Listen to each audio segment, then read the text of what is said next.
So now let's look at the actual contents of the Noble Eightfold Paths. They consist of right view, right thoughts, right speech, right action, right work, right progress, right mind, and right concentration. If we were to break this into 3 parts, we can see that the Noble Eightfold Paths also embody what we call the 3 learnings, which are wisdom, discipline, and meditation. And what we'll do now here is to divide them into 3 parts to see that right view and right thoughts represent wisdom, while right speech, right action, right work represent discipline. And right progress, right mindfulness, and right concentration represents meditation. Once we can divide them into these 3 parts accordingly, we will see how they are practiced. So first of all, we require wisdom. As well, wisdom helps us determine what is morally correct and what is morally incorrect, which is very important as we travel down the path of our lives.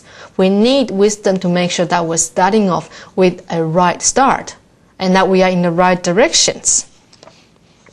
Therefore, after we have wisdom, we learn to discipline our mind, speech, and behavior. Therefore, in other words, discipline allows us to make sure that what we're doing is morally correct.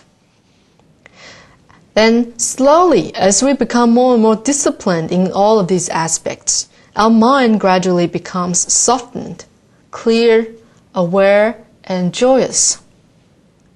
In that state of mind, we will be more able or more readily prepared to enter meditation. Therefore, in the state of meditation, it helps us deal with the evil interferences which arises and stops us from ridding ourselves of suffering and defilement. Then after that, as we enter that state, once again we return to the rising of wisdom. So we go back to the very, very beginning once again. So these will be the paths that we need to follow and practice again and again until we perfect all of the contents or perfect all of these aspects, which will guide us closer to enlightenment. Okay, now let's look at each of the Eightfold Noble Paths separately. We'll start with right views. And right views is the beginning of the Eightfold Noble Path because the saying tells us, a good beginning is half the battle. And as we learn to recognize what is right and wrong, we have to realize that the process of learning will require the correct understanding and view so that we will not be blinding at distorted teachings. Therefore, why do we learn Buddhism? We're learning Buddhism so that we can improve our character and correct our bad habits. But in the process of learning, we need to continue to question ourselves. At the same time, stop proving what we're doing is right. And we even need to reverse the process and look at what is wrong within us and then change it. This is what learning Buddhism is about. And of course, right view will help us possess that very ability to do so. In other words, right view means how we see life or understand it, and to make sure that our views are in accord with the Dharma, which is the wisdom or the truth of this universe. As we understand that the way we view life or our views are pretty much our philosophy of life. And it will pretty much determine how we live our lives, how we travel through the paths that continues and covers the rest of our lives. Therefore, in Buddhism, it shows us a good beginning with right view to make sure that we gain a clear understanding of dependent origination, cause and effect, karma, the Four Noble Truths, as well as the difference between what is good and bad. In other words, having right view means being able to understand how profound the Dharma is. And the moment we begin to establish right views, our Buddha mind will also begin to stir within us. Now, what are right views, you may ask? Let me provide some examples which was stated in the Buddhist Sutras to help you understand what is right view. In the Lion Roar of Queen Srimala Sutra, it says that right views are those views that are not distorted and will not lead to our downfall. And in the Flower Garland Sutra, it says that right views are those views that are unshakable and will lead us away from delusion. In the Treatise on the Perfection of Great Wisdom, it says right views are wisdom itself. And in the series of Doors to the Dharma Realm, it says that right views are clear and perfect perception of the Four Noble Truths. In summary, we can say that right views are basically views which are free from evil thoughts, that is deviant from righteousness. To give you some more specific examples,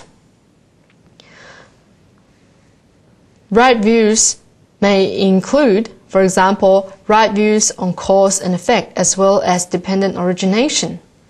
In other words, it's to understand that once a cause is created, there will definitely be a seed or a fruit or a result. In other words, one reaps what he sows.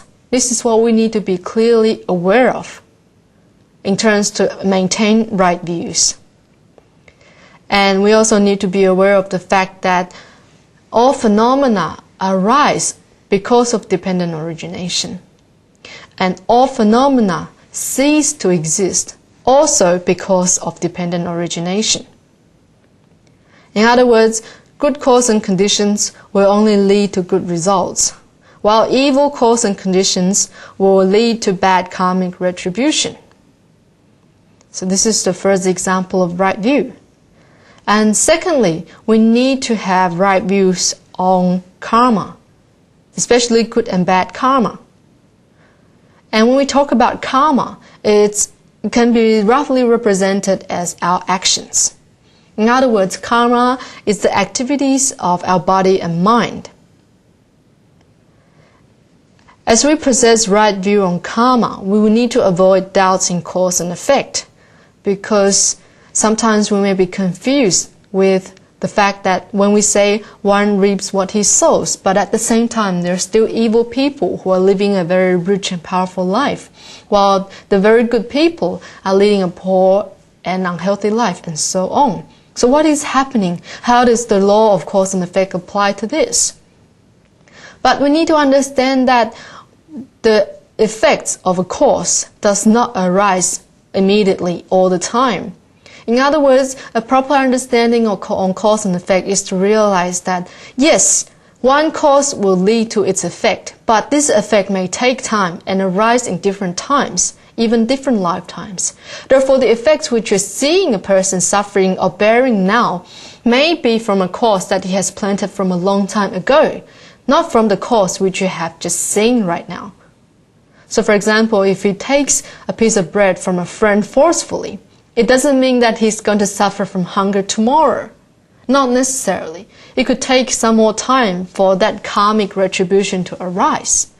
And the fact that you're seeing the person feeding himself so well could be a result of his action of giving in the past, even from his previous lifetimes. So this is a clarification which we need to make regarding cause and effect. Thirdly, right view represents a right understanding on emptiness, impermanence, as well as suffering. In other words, when you possess right view, you would have possessed proper understanding of the Four Noble Truths.